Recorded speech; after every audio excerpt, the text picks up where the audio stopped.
전문가가 말해주는 돈 되는 법. 지난 11월 5일이었죠. 주식시장이 열리지 않는 일요일, 금융위원회가 전격 발표를 하나 던졌습니다.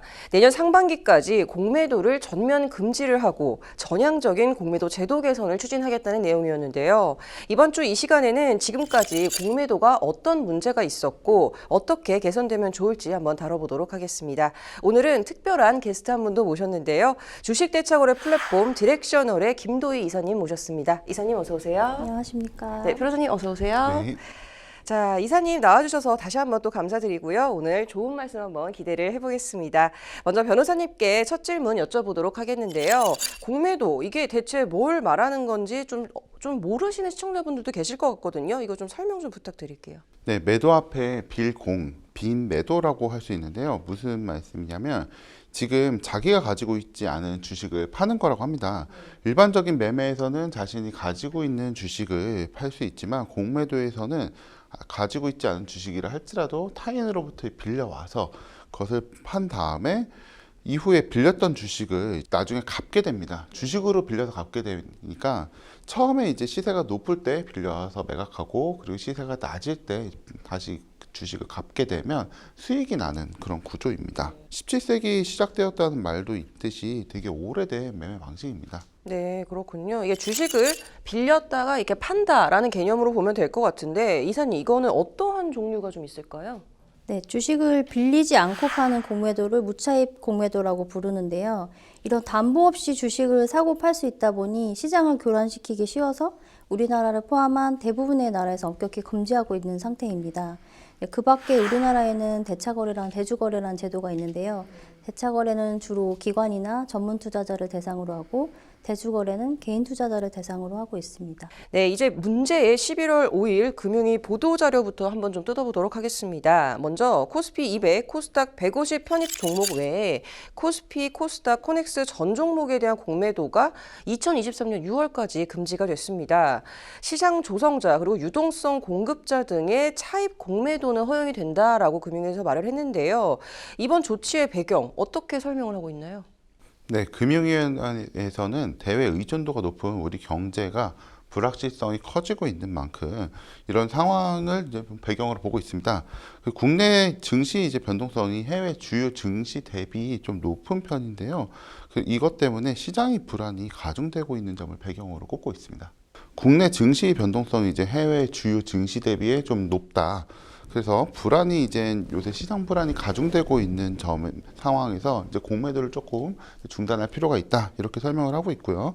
그리고 외국인이라든지 기관 투자자들이 이제 법으로 허용되지 않는 무차입 공매도 매도 사례도 계속해서 이제 적발되고 있는 상황이라서 이런 상황들이 심화되면 공매도 때문에 우리나라 주식시장이 망가질 수 있다 이런 판단을 하고 있는 것으로 보입니다. 네, 이게 무차익 공매도가 우리나라에서 금지였는데 계속 적발이 됐다니까 뭔가 좀 구멍이 뚫려 있는 상태인 것 같습니다.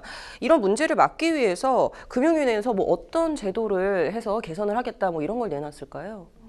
우선 먼저 무차입 공매도를 사전에 방지하는 제도를 검토하고 있고요.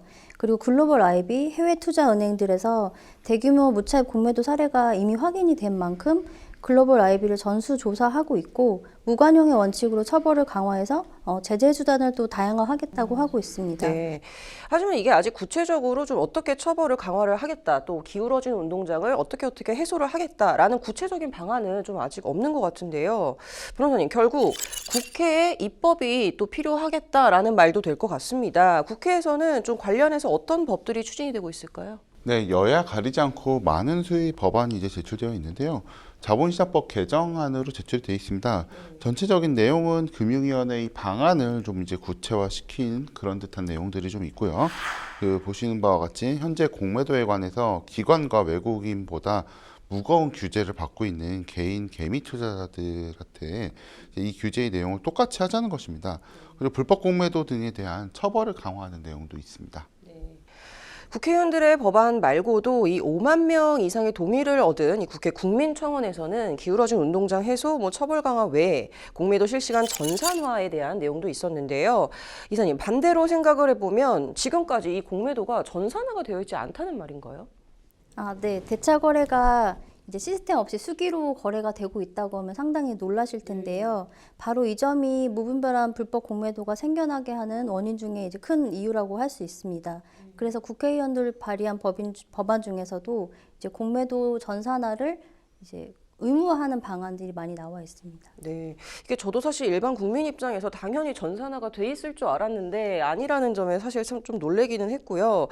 자, 한편으로 바꿀 것은 많은데 내년 6월 말까지라 이제 금지라고 하기엔 좀 짧은 것 같이 느껴지기도 합니다.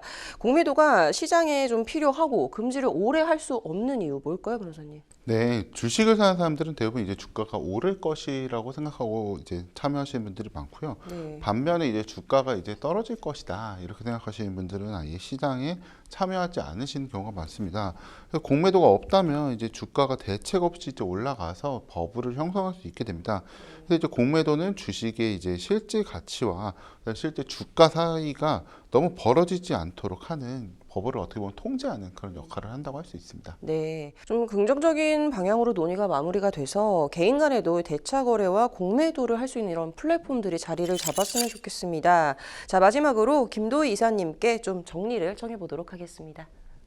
공매도가 지금까지 인식이 안 좋았지만 제도가 충분히 갖추어지고 그리고 아까 변호사님 말씀하신 것처럼 결제기구에서 결제 제도 효율화에 좀 도움을 줘서 개인 투자자가 이제 접근할 수 있는 진입 장벽을 낮춰준다면 이제 충분히 잘 활용할 수 있는 투자 방법이라고 생각합니다. 그리고 이제 저희도 그 개인 투자자들을 위해서 공평한 투자를 할 수 있도록 노력을 해서 공정한 투자를 통해서 더 투자가 한층 풍성해질 수 있도록 좀 더 도우려고 합니다. 네. 자, 이번 주 좀 금융시장의 가장 핫한 이슈죠. 공매도에 대해서 알아봤는데요. 우리 주식시장에 건전한 공매도 문화가 정착되기를 바라도록 하겠습니다. 이번 주 여기까지 하도록 하겠습니다. 감사합니다.